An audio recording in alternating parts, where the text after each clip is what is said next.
अंगं हरेः पुलकभूषणमाश्रयन्ती भृङ्गाङ्गनेव मुकुलाभरणं तमालम् अङ्गीकृताखिलविभूतिरपाङ्गलीला माङ्गल्यदास्तु मम मङ्गलदेवतायाः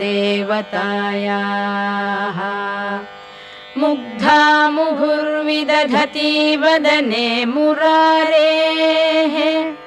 प्रेमत्रपा प्रणिहितानि गतागतानि मालादृशोर्मधुकरीव महोत्पलेया सा मे श्रियं दिशतु सागरसम्भवायाः आमीलिताक्षम् अधिगम्य मुदा